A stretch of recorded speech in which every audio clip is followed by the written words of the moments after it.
You are about to journey against the current of contemporary thought and beyond the troubled waters of daily news to the very source of our extraordinary culture.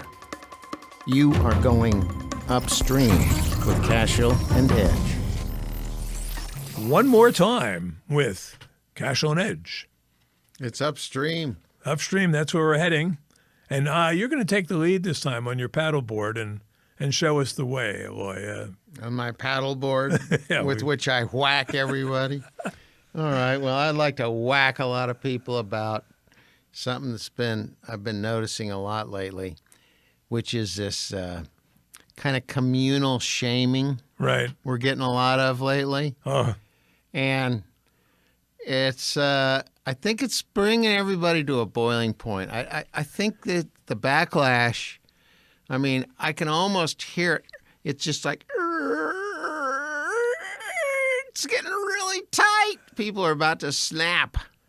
But it's like, global warming is like a great example of it. Right. I've noticed that every article you read about every subject matter that's supposed to be anything remotely scientific or technical has got a preachy, like, last paragraph that somehow makes it your fault and ties it into global warming or this. You know, it's interesting. Global whatever they call it right. now. Global only. What's interesting about that is, when my daughters were small, I mean, and now we're talking 30 years ago, before even global warming, I used to take them to IMAX at the zoo, where they have these great nature documentaries on a big screen. They were always fun. The kids liked them. And then I'd sit there and wait for the end. Yeah, oh, yeah. And the shaming. The great shaming. And I said, what are they going to shame us for here? And they hadn't even discovered global warming yet. They were shaming us usually for, going back to Bambi, man is in the meadow. That's right. And it's always, and you walk in there thinking you're doing something great for your kid. You walk out feeling like Frank Buck. Bring them back alive. Yeah, right. You remember those shows? Tell me about them. Okay, Frank Buck was like before Tarzan even. Right. They had these really, really old documentary films, and you'll see them once in a great while. They'll pop up. Frank Buck, he's got the white khaki safari jacket. You can't really on. tell. He's got the whole get-up with the hat, and he's leading the way, and they found a bunch of native boys. We lost 2 to a lion yesterday, but we're going to find a couple of more. I mean, just crazy stuff. The way they... That was environmentalism, the good old-fashioned way. Yeah, the good old-fashioned way. Yeah, I know. Lost 2 good boys to the lions last night. Anyway, Frank Buck, he was the ultimate, just the white guy trampling all over. It's like... What is that? Oh, that's a rare white python. Get the damn thing out of here, Yeah, right. Where's the axe? Chop that sucker's head off. No, there had been a time when, especially in the environmental front, when you weren't shamed, when man was supposed to be in the meadow. That's right. That's right. You don't have to go back that far either. I mean, the whole Teddy Roosevelt school, they were basically... You preserve it for your use, right? Because you're supposed to be in that picture. You're not preserving it to be out of the picture. That's right. It's like Ducks Unlimited. Right. Yeah, Ducks Unlimited. And those are good old boys. I mean, people who knew knew the environment, who lived the environment. Yeah. And who cared about it. Those are real environmentalists. Right, right. Our Duck Dynasty friends, Yeah. And they wouldn't be shamed either. They're a good example of people who resisted the shaming. They resisted it, yeah. I don't know if you remember this, but... because there's a classic move by whichever network they were on at the time. Phil Robertson, who is the head of the head Duck Dynasty guy, who, by the way, yielded his quarterback position at Louisiana Tech, because he wanted to go hunting and fishing, to Terry Bradshaw. Really? 4-time Super Bowl winner, yeah. Wow. But anyhow, this was about, 10 years ago. Do you remember this? Where... he had given an interview in which he expressed the biblical worldview about homosexuality and homosexual marriage, for which his network demanded that he be thrown off the show. And his family refused to bow. And bow is the right word here because that's what they want. That's right. They want submission, obeisance, And as a result, but before that happened, while the controversy was brewing, the Cracker Barrel, right, decided to take the Duck Dynasty, gewgaws off their shelves, which caused a backlash against, deserved, against Cracker Barrel. What was Cracker Barrel thinking? How is the shaming so pervasive that they feel more indebted to whatever corporate master they are paying attention to than to their own client base, if they know the clients? Anyhow. The Cracker Barrel scandal. Cracker Barrel. Are they conservative or communist? Or somewhere in between. No, they were Chick-fil-A and Cracker Barrel. But the Robertsons stuck together. Look into these. The Robertsons stuck together. Yeah, they would not did. be ashamed. John Goodman was not in his family. No, John Goodman is the guy who betrayed Roseanne. That's right. They said tough break, Tube Steak. We're out of here. Yeah, we're just going to do the show without you. We're going to do the Roseanne show without That's right. Roseanne because you compared Valerie Jarrett, who you didn't even know was black, to an orangutan, right? To a character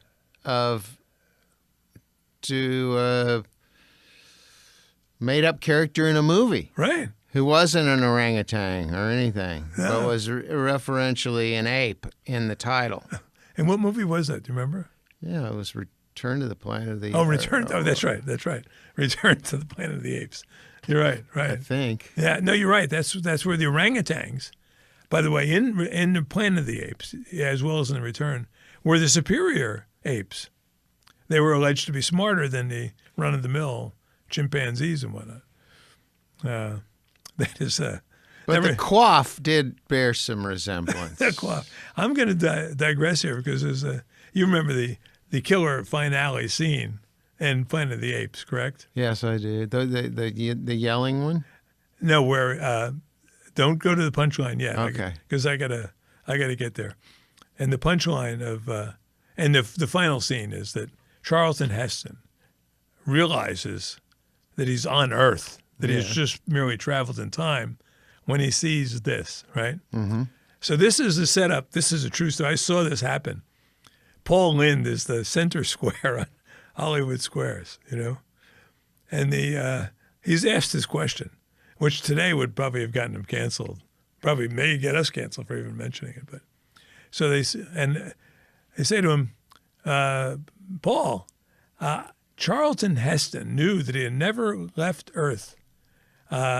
He knew that he was in New York when he saw this. And Paul Lynde goes, a Puerto Rican? No, that was you could say something like that at that time. So, but what he saw was the Statue of Liberty. That's right. That was you're right, though. That's where, and you've heard. Got to work on your Paul Lynde delivery, though. I know. Do you do it for me? You've got to. Puerto Rican and Puerto Rican. Something like that. I should have just written it out for you to say, so I knew you'd do it better. No, but Roseanne was really going off recently about her co-stars. Oh, yeah. And she tells it the way it is. Yeah, she does. Yeah. She really puts it out there. I'm a big Roseanne fan. Yeah. Dana. Roseanne and Dana. No, I do like Roseanne. Well, she's certainly plain spoken, and she was a Trump supporter when it was as unpopular as you could be, even though she had in the past been who knows what kind of liberal and whatnot. But they shamed her out of the show. They shamed the cast into abandoning her, and they don't seem to have any qualms about this. It's that's the other side of shame that we need to talk about, which is the lack thereof, especially with a lot of these people that are getting, criminal people. It seems like there's no shame attached to being a huge drunk and a drug addict and all these things, as long as you come back with the right victim status. That's exactly right. And then there's no shame to any kind of sexual dalliance or divorce or anything where children's lives have been ruined Right. during that process. Right. But there's no shame attached to that. We are all getting along and it's all cool now. And I mean, so it's a two-way thing. But shame has been like moving around. You know, I was thinking of that when I saw the movie Oppenheimer. I don't know if you've seen that. Nope. It's a brilliant movie. It should be seen. But Oppenheimer is, you know, he's no Abraham Lincoln. He's a pretty nuanced character. And the director, Christopher Nolan, does a very good job of capturing his moral ambiguities. But Hollywood, though, not Hollywood, the left was willing to forgive the fact that Oppenheimer made the atomic bomb, right, which was dropped on Japan, killed a bunch of people. A bunch of nobodies. A bunch of nobodies. Yeah, right. Guys' names we can't pronounce. It. Right. Who cares? That's part of the morality of mass deaths. If you can't pronounce their names, doesn't really count. And then did something that it dawned on me that this was the only sin that Hollywood still recognized, is when he was testifying to clear his name, he named names, which in Hollywood you're not allowed to do, unless, of course, those people you saw them on the grounds of the Capitol on January 6th. Yeah, if you're doxing some conservative, it's but okay. For all of that, well, once he was made into a victim of McCarthyism, which had nothing to do with his downfall, he was exonerated of all those other sins. So your point is well taken there. Victimhood compensates for a lot of ill. I mean, plus Oppenheimer ran around on his wives, and he had communist mistresses and siblings and brothers. And who hasn't? Yeah, well, I haven't, as far as I know. I mean, I have a liberal or two, but no communists in my family, as far as I know. We're watching out for them. So have you ever been publicly shamed? Oh, yeah. Tell me about it. No. Come on. No. It would be make for good ratings. Yeah, that's what everybody wants to do, is get on some kind of podcast and talk about bad shit. There's a lot of people like that. What I discovered also in promoting my book, Untenable, by the way. Oh, that's that book by Jack Cashill. Right. That everyone now has a podcast, you know. But although my book is about public shaming, it's about vindication for people who are publicly shamed. I mean, the thesis of my book is that millions of white ethnics were shamed for doing what exactly blacks, Asians, and Hispanics were doing under the same circumstances, was saving their families from mayhem, disorder, and and violent crime by leaving the cities, right? And we've lived with the shame for the last 60 years. I've got one for you. Okay. I was shamed about some trees. Okay. Yeah. So I had a business, and it was real expensive real estate, and it was really high profile, and it was right on a sidewalk in the middle of some commercial area, but it had these trees in front of it. And the trees, and it was a very busy pedestrian area. Well, I had the trees cut down. Did you ask permission of anyone or consent? No. Yeah. Pure act of arbicide on your part. It was arbicide. Yeah. And these trees, and so, yes, I was publicly shamed. And the reason that people were upset, as they stated in the paper, was that these were trees that were cut down. And that was kind of all they had to say. And all I did was say, I was concerned about those hard little balls that fall down and make little old ladies slip and break their ankles. That happens. I'm concerned about all the little birds that gather in these thick trees and make white bird poopy, and when it rains, it gets slippery, and elderly people fall and they hurt themselves. That happens too. And I said, and then all those birds they make poopies all over the cars that people parked right under the tree, and they get very upset because now the hood of their car is filled with this. Now you're getting closer to home and finding the vulnerable spot in these people's arguments. And then I'm spending a fortune on this real estate, and these trees are blocking the facade of the real estate to the cars and the people that go by the facade that I'm paying so much to be a part of.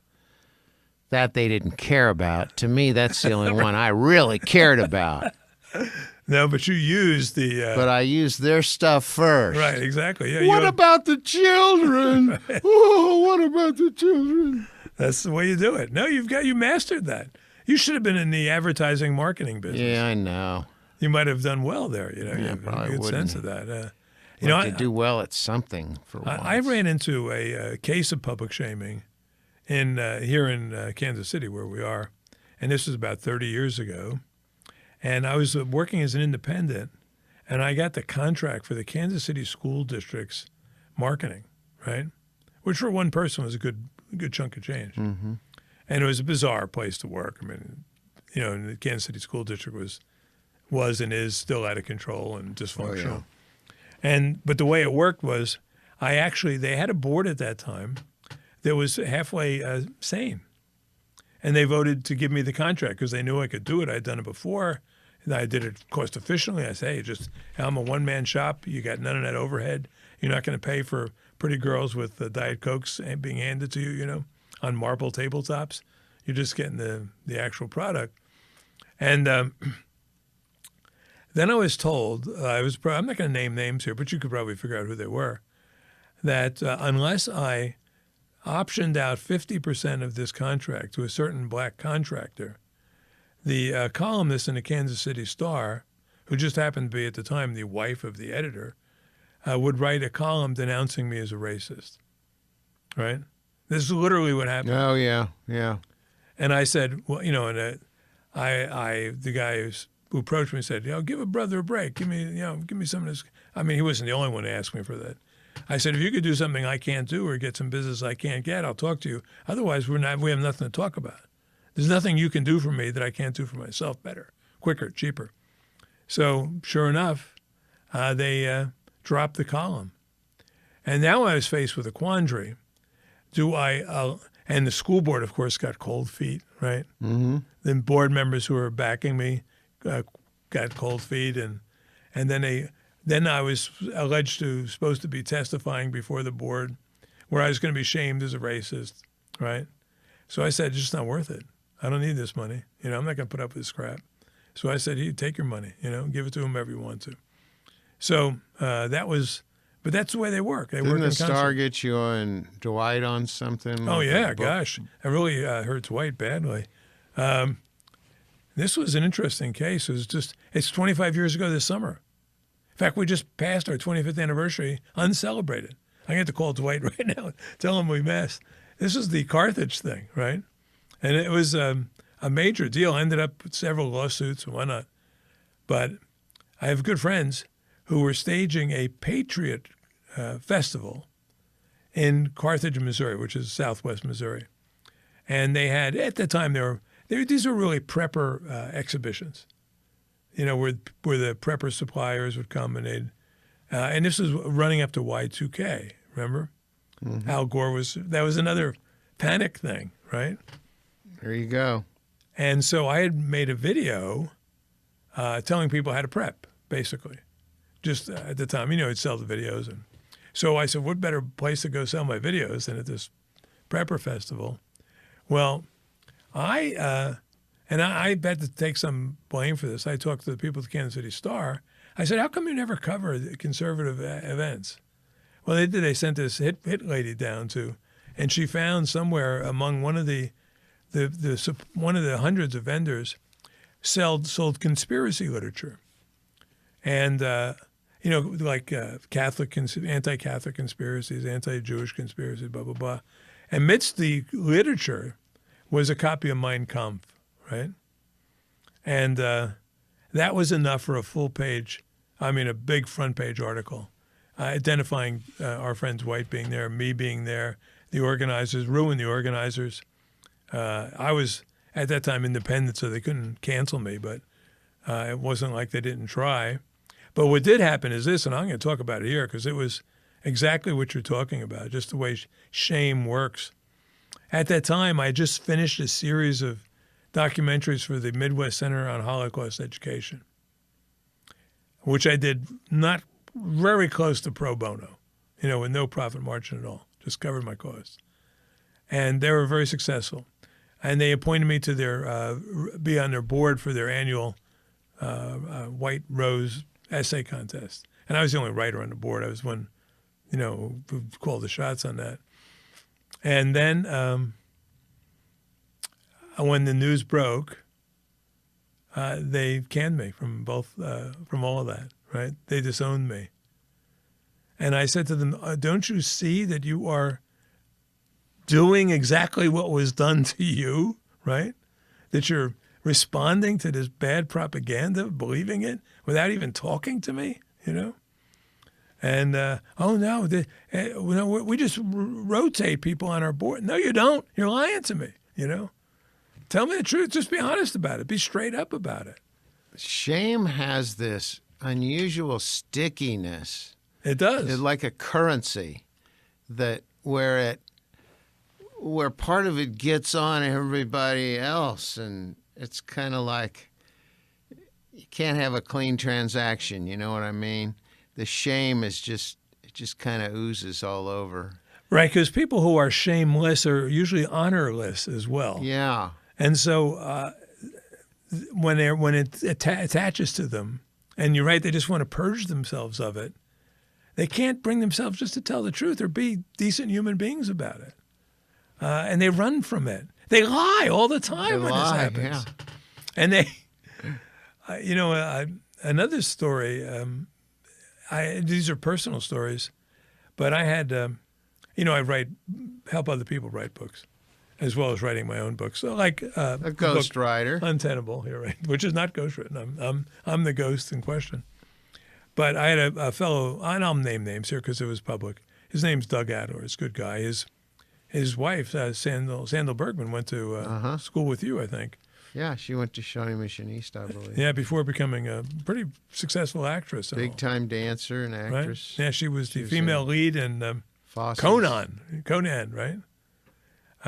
But that's Doug Adler's wife. He's a tennis pro, Southern Cal, apolitical guy, right? And he is calling the Australian Open, and Venus Williams is playing. And Doug says on air, he goes, there she is. She's making a guerrilla move towards the net, meaning Guerilla. It's a common tennis term, right? And next thing you know, and here's where we get to the sticky part, because no one's ever straight up with you, right? So ESPN says, it starts with the New York Times, the tennis writer for New York Times. Did anyone hear what Doug Adler said? And he still has a job, right?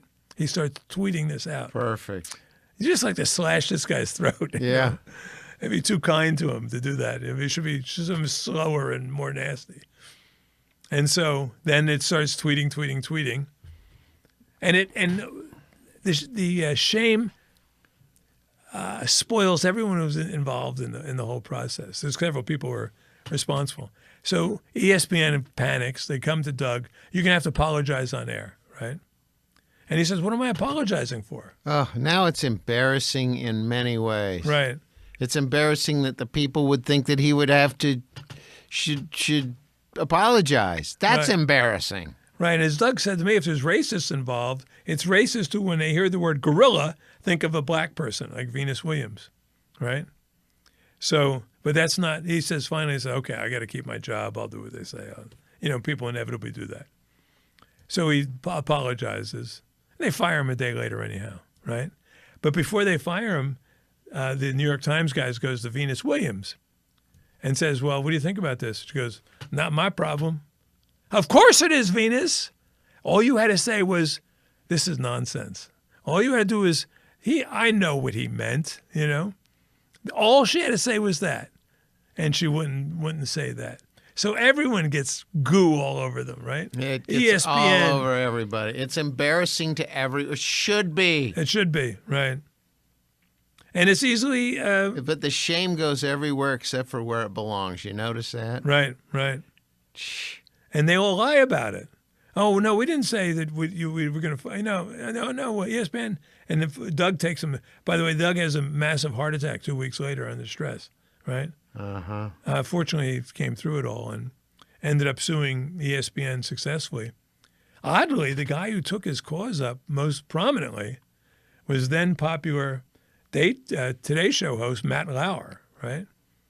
Who went through his own bizarre episodes after that. He got caught up in the whole Weinstein stuff. I mean, some of the things that the shame gets used as a cudgel and it gets way out of control, where I don't think people have the same relationship with communal shame as I don't think that's working as well. It's like reparations, right, and things like that, where they make this argument. It's a shame-based argument, right? Right. That's right. And they're You owe us. communally shaming people. Right. That's right. But first of all, they have to give you a status that sticks on you. Right. They've got to come up with the right racial tar baby. Right. To just be something that guy can't dismiss. It's like, well, you're still white. Systemic white. No, it's not overt, but it's there. Systemic, systematic. And so the denier and the ophobes, right, and the hater, and all this stuff is just trying to figure out, now, how do we properly shame someone who obviously has something or some advantage or some status or something that's perceived to be stable, safe, advantageous, of positive quality. Right. That's all it takes. Yeah. And then you're in there, and now you start burrowing in like a parasite, and you start spreading the shame. And then the ultimate response, the desired response, is the apology. Apology. Because that makes you vulnerable. Because your attackers will never be satisfied with an apology. You give them that, they'll take the next step. That's not enough. We want you, we got to be gone, fired, suspended, whatever. Your kowtow was just the ticket in the door, son. Right. Come on in. You didn't kowtow quite enough. You got to. There's more kowtowing to be done before this whole process is over. No, and it's you go back though, and here a purer form of shame, public shame, is in a classic American novel is built around it. Is Scarlet Letter. Mm-hmm. But here's the difference. And the plot of the Scarlet Letter, for those of you under 40, I don't know, however, when did you stop teaching Scarlet Letter in school? Is this woman is and this is Puritan New England, 17th century. Hester Prynne is her name. She is accused, rightfully, of adultery because she just had a baby and her husband's in England, right? Mm-hmm. And it's not like he took the red eye back to England like last week. He has never come to the United States. It's been a year or so since you've been here. And so as her punishment, she has to do two things. First one is she has to stand on a platform in the middle of Boston with a scarlet A emblazoned, crocheted or whatever onto her dress. And she's there with her baby, Pearl, which is a sort of white, innocent kind of name. But she knows what she did wrong. She accepts that. Everyone is playing by the same set of rules. They all agree that these are the rules. Hester understands that she violated the rules. She's got to wear this A for the rest of her life, okay? And she bears it proudly, though. She doesn't shirk from it. She acknowledges this. This is who she is. She's done this. She'd rather not be doing this, but it's her fate. Where there's a communal understanding of what sin you committed. Today, you could commit a sin and get a Scarlet Letter without even knowing you sinned. and without the community even knowing you sinned either until someone tells them you did. And that happens all the time now. Yep. And that's where it's gotten weird and really hinky. And it's I wrote a book called Scarlet Letters, in 2015. Yeah, I've got it. Great. Based on all the letters they were giving: C for classism, R for racism, S for sexism, D for climate change denialism, right? X for xenophobia, and all this. I didn't even have a T for transphobia, which is now the well, it wasn't a deal then. No. They hadn't invented it yet. Right. They were still tinkering with it. They were still tinkering. 2015 was the year that Caitlyn Jenner came out, as Caitlyn Jenner. But no, and there was an agreed upon standard. The sinner knew he sinned or she sinned. Now you don't even know. Doug Adler doesn't know he sinned until the New York Times guy tells him he sinned. And then Venus Williams vindicates the New York Times guy by saying, yeah, sure, why not? Yeah, let's pillory this poor white guy. He's got nothing going for him, right? So anyhow, it works, and it's unfortunate, and it works because we let it work. Funnier word, gorilla or niggardly? I think gorilla is safer than niggardly, which cost a gay D.C. city councilman his job. You remember this? Yeah, I do. But that's why I brought it up. It's a Scottish word meaning like parsimonious, I think. Yeah, it is. I think all Scottish words mean parsimonious or eventually, or chiseling, tight. Right. Reminds me of Ian McTeagle, the Monty Python's idea of a Scottish poet. And his poetry was like, "You be owing me £3. Oh, you do a Scottish accent for me."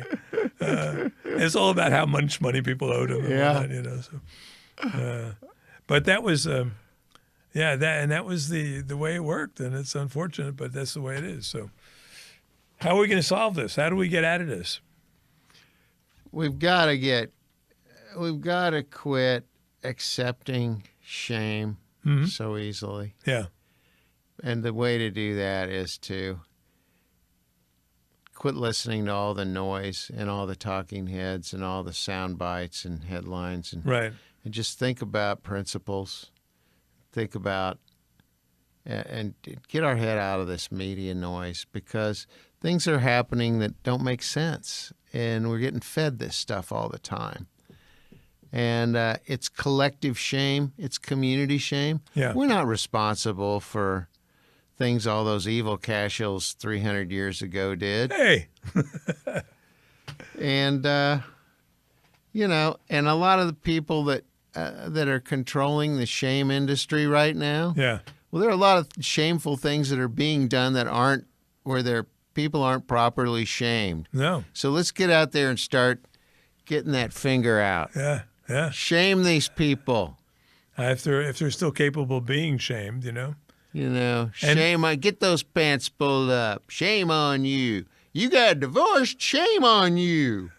And that goes back to the Saul Alinsky rule of making people live by their rules. That's right. Not, they don't care about your rules. They don't care about your rules for like honor, integrity, truthfulness. Their rules are diversity, equity, and inclusivity. That's right. And if you catch them violating any of those, and you say, we shame a John Kerry by pointing out the fact that he's, flying everywhere on corporate jets, and so he's violating his own rules. And then lying about the fact that he owned. Right. And that's essentially the way to do it, because you can't shame them on your values. Mm-mm. That doesn't work. And you don't want to make a habit of it. You don't want to be like them, but you want to let them know that this works two ways if you're going to do it. And it starts with, and you've said this before, it just starts with standing up and knowing stuff, educating yourself, being more knowledgeable than the other guys. And don't underestimate the power of ridicule. That's true.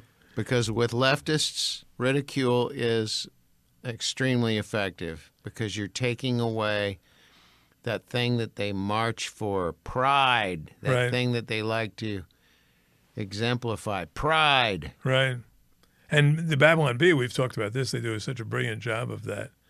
Unfortunately, the other side's never even heard of the Babylon Bee, but it is what national Saturday Night Live should have been or should be. Right. Yeah, it is and it's ongoing. I had a case, and this goes back to educating yourself, and it's just an odd anecdote, but I was driving across New York State, Bend, New Jersey, about a month ago, and I stopped in this one town overnight just to relax. It's 4 hours each side of it. Not a big deal. Same town, lovely town, right in the Susquehanna River. Go to the same bar. I sit at the same bar, the same restaurant every year. And Same stool. Same stool, right? And so this year I sit at a stool, and I always bring my ebook or my tablet to read, so I don't have to bother anyone. And it just so happens that I'm sitting down, the guy sits down next to me at the same time because these are the only two empty seats. Then the people on the other sides of us leave, so we're left there sitting next to each other, having ordered food at the same time. And as an icebreaker, I said, "You see those 5 people sitting around the corner of the bar there?" He goes, "Yeah." He goes, I said, "They were same 5 people were here in exactly that place last year when I was here. I only come through." And that starts a conversation. And so we start talking. And he was a German immigrant, nice guy, my age. We had a congenial kind of conversation about the weather, BS, nothing controversial. And then, we're there nearly an hour, and then the guy says something that... Don't you love that Barack Obama guy? Oh, it's close to that. Okay. He said, I try to be a middle-of-the-road guy. We weren't talking politics at all. He goes, but I'm just appalled that my brother and my sister are Trump people. Can you believe that? That they're Trump people, right? Now, just out of the blue, he throws that. And then he looks at me. What he's trying to do is shame me from interjecting anything, right? So I said to him, sometimes I feel like, before you go any further, I just want to tell you this. I feel like the kung fu artist at the end of the bar, right? And I see something going on. I really don't want to get into a mess. I'm just here having a drink and enjoying my fish sandwich and French fries, right? Right. I said, I know too much. You don't want to engage me in this conversation. I love it. And he backed off. Jack was the kung fu master. And I just said that I know too much. And I said, this is a conversation if we get into, you're going to lose. So why don't let's just get back to the weather or whatever we're talking about. He said, okay, I get you. I understand. So it works. Like when I'm in my family reunion, no one messes with me, knowledge is power and those things. And you can undo shame. I found, because I get asked a lot, when I'm doing a podcast or whatever for my book, Untenable. Here it is. I just did one this morning.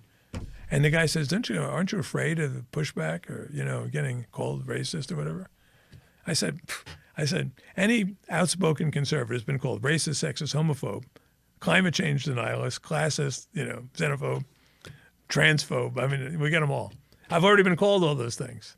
I said, the way you avoid getting called that is to know more than they do, right? Is to be able to rebut whatever they say. Never apologize for what you say. If you're willing to say it in public, make sure you can stand by it in private. And also choose words that are not overtly so mainstream that they're just like a shiny jigger that everybody's got to swallow. In other words, you've said when you're... Jigger? You just said that. No, I'm sorry. Keep going. I didn't mean to interrupt your stream of thought, but that could have ended a career. No one said, "Why is?" Well, it rhymes with certain words, and it sounds like an extensions of other words. That's right. I'll quit right after this. But it's too late. Where were you? I don't know what the hell I was talking about. But it sounded so promising. You gotta retrieve that thought. It's no. You were talking about choosing your words carefully. You didn't want to use mainstream words. That's right. Like when you're talking about the overbearing government, you refer to the Stasi. Right. And the reason you will do that is because you know how easy it is to get them to respond when you say Gestapo. yeah, or the N-word. Right. With the mustache guy and the Oh, right. yeah. And like call it's somebody one of these guys. reductio et ad Hitlerium. You know? Yeah. They can do that to us, but we can't That's do that right. to them. That's right. So you're right. I find myself using the word Stasi just for that reason. And because that they don't- elevates it a little. Right. Half of them you're going to lose anyway. don't They know won't even what know what the hell you're talking about. Right. Yeah. Which reminds me, this is totally a digression, but just before I came here, I was watching a series on Netflix about what happened after the wall fell in Germany. You know, we always think of, oh, they reunified, everyone was happy. It was ugly and mean, right? And the plot point that this turns on is that the guy who was responsible for the reunification, West German, was assassinated. And they believe he was assassinated by ex-Stasi officers who were all of a sudden out of work. Mm-hmm. They lost their livelihoods. Yeah. And they were hated. And they took revenge. That's the thesis of went 30 years. They still they don't really know who did it. But you're right. Stasi is good that way. Avoid Hitler references because they come back and haunt you. And what was the one that? Oh, when they did Robert Kennedy a few weeks ago. I don't know if you saw that, right? This was a classic example. Oh, when they shamed him? They tried to shame him. Yes, and he wasn't having it. He wasn't having it. He's like, listen, I'm a Kennedy, you idiots. I have a card to play that you can't even begin to match, right? Yeah. They're trying. What he said was, and I went back to watch the original clip, and he's at like some sort of dinner event. It's a small group, and he's talking about how certain groups seem immune to COVID or less susceptible. Oh, that's right. And he said one were Asians, the other were Ashkenazi Jews, which are basically European Jews. And Ethnically selective on the... Right. And then he went on to say how the Chinese were quite capable of and likely engineering these things as a weapon against blacks and whites, non-Asians, non-Chinese. So at the hearing, the weaponization hearing in the House, Debbie Wasserman Schultz, who's still trying desperately to look like Shirley Temple, gets up and just rips him. These are a despicable attack on Jewish people, she said. Right. She used the word despicable. And Kennedy would have nothing of it because they're playing their best cards. Right. She's playing her anti-Semitic. She's Jewish. She could play her anti-Semitic card. The black ranking members from the friggin' Virgin Islands, I don't know what she's doing there, Stacy Plunkett or whatever her name is, something like that. She plays the black card on Kennedy. Then he plays the uncle, father, martyr cards on them, you know. You ain't getting this. You ain't getting by me on this one, right? And he put them right back into their places. Yeah. Interesting. It was fun to watch. This is a fascinating dynamic that's going on with his entry into this Yes, campaign. I'm totally intrigued by it. You know, we're well before before they pull the rug out from under Uncle Joe, but the thing is that Biden can duck a debate with Robert Kennedy, but his replacement cannot. No. Not and get away with it. That's right. Either Michelle Obama, perhaps, or Gavin Newsom, or maybe some off-the-shelf, attractive Midwestern governor like Whitmer. Well, if she's not too busy being kidnapped again. There's that story. But no. She's a Disney villainess. Honest to gosh. But Kennedy showed the way in that regard. He's half crazy, but he's half very sane. And you think you can talk to him anyhow and argue him out of his crazy parts, you know. He's learning. He's learning on the job. He's learning what it's like to think. He's learning what it's like to be the victim of shaming, which he's been from. They hate him. It's contemptuous, the articles about him, by the mainstream media. And it's... a lot of it's for the same reason Trump is hated. Yes. A lot of it's fear-based. Right. They know that with either one of these guys, just like with Bernie, right, the jig's up to a certain extent. Uh-oh. Hold it. I'm going to call 911. I've had enough. Don't we have a way that we can just edit the show on the fly? No, we should have a hole that you should drop into for saying all these triggering words, But man, that was hurtful. That was so hurtful. I am so ashamed for you. I really. I want an apology. I want you to apologize to our audience for your reckless use of words. All right. That could be misinterpreted. Ladies and gentlemen, if I have caused someone to feel uncomfortable or if I've been hurtful, if I've harmed anyone inadvertently I'm sorry from what I said. You did that beautifully. Thank you. You got the key word in there, uncomfortable, right? Thank you. So thank you. And that's a display of something that anyone watching this, if they ever do that in real life, for real, suicide's not a bad option as a secondary step, Cause so that wouldn't have helped. That what I just did there wouldn't have put me out on top. No, but they should see that as an example of what that person looks like when he's forced to do that or compelled to do that. No one's forced to do that. Not in the United States, not yet. But if you feel forced to do that, that's how groveling and no one's forced to do that yet in the United States. Now, didn't some people in D.C. have to do that? They didn't have to. They didn't? Oh, they didn't have to. But they would have to suffer the consequences if they didn't. Okay. But you're an actor. I mean, I and you did a very good job there of showing the groveling man.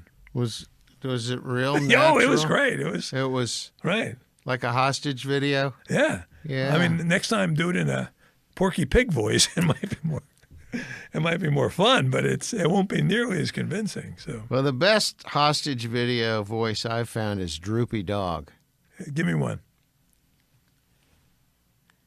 These bad people are holding me hostage.